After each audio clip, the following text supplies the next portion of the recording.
আজকের ভিডিওটা তোমাদের জন্য খুবই ইম্পর্টেন্ট হতে যাচ্ছে। আজকের ভিডিওটা সবাই খুব মনোযোগ সহকারে দেখবা। এই ভিডিওটা তোমাদের এইচএসসি অ্যাডমিশন লাইফে সবসময় কাজে লাগবে। তোমরা মোবাইলের স্ক্রিনের দিকে তাকালে কি দেখতে পাচ্ছ? কিছু সূত্র লেখা আছে। এই সূত্রগুলো আমাদের বিভিন্ন বোর্ড এক্সাম বলো বা অ্যাডমিশন বলো, এই এক্সামের আগের দিন প্রয়োজন হয়, দেখে যেতে হয়। আমরা অনেক সময় খুঁজে পাই না সবগুলো সূত্র, যার কারণে আমি একসাথে করে দিয়েছি। এক নজর তোমরা দেখলেই যাতে মনে পড়ে যায় সূত্রগুলো। আজকে ভেক্টরের কিছু সূত্র দিয়েছি, বাকি কিছু আছে সেটা পরবর্তী ভিডিওতে দেব। আজকে থেকে প্রত্যেকটা চ্যাপ্টারের সূত্রগুলো আমি এক জায়গা করে তোমাদেরকে দেওয়ার চেষ্টা করব। সূত্রগুলো ক্লিয়ার দেখা গেলে ভালো, আর না দেখা গেলে আমি বলে দিচ্ছি, সমস্যা নেই। দেখো এখানে কয়টা সূত্র দিচ্ছি, 13টা সূত্র লেখা হয়েছে। দেখো সূত্রগুলো আমি বলতেছি। নাম্বার 1, একটা ভেক্টর নেওয়া হয়েছে যেটা মান নির্ণয় করতে বলা হয়েছে। এর মান নির্ণয় করব কিভাবে? √ax² + ay² + az²। একক ভেক্টর নির্ণয় করব কিভাবে? একক ভেক্টর ইকুয়াল টু একটা ভেক্টর ডিভাইডেড বাই তার মান।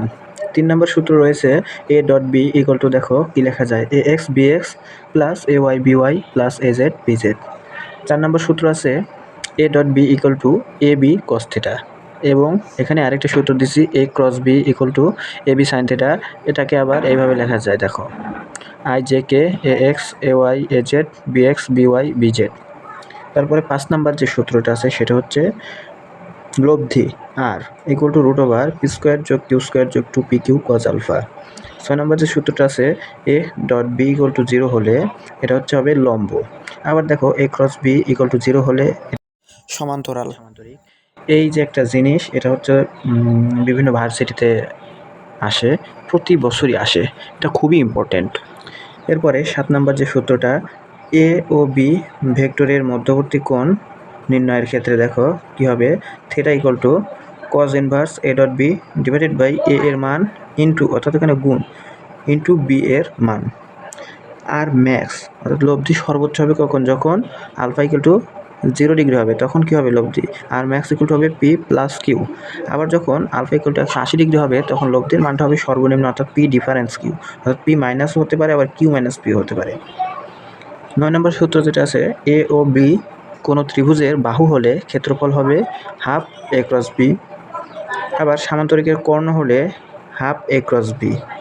দেখো এ আর বি যদি কোনো সামান্তরিকের বাহু হয়, শুধুমাত্র বাহু যদি হয় সামান্তরিকের, সেই ক্ষেত্রে হবে a × b এর মানের সমান হবে ক্ষেত্রফল। আর একটা দেখো a.b ইকুয়াল টু 0 হলে, এটা কোশ্চেন ব্যাংক খুলে দেখবা, বহুত ভার্সিটিতে আসছে। a ডট গুণন 0 হলে ভেক্টরটা কি হয়? সলিনয়েডাল। আর যদি a × b অর্থাৎ ক্রস গুণন 0 হয়, তখন হবে ভেক্টরটি অঘূর্ণনশীল। অঘূর্ণনশীল মানে কি? সেটা সংরক্ষণশীল, ঘোরে না। আজকের মতো এটুকুই। আর পরবর্তী ভিডিওগুলো যদি তোমাদের লাগে তাহলে পাশে থাকবা। প্রত্যেকটা চ্যাপ্টারের শর্টকাট সূত্রগুলো আমি দেওয়ার চেষ্টা করব।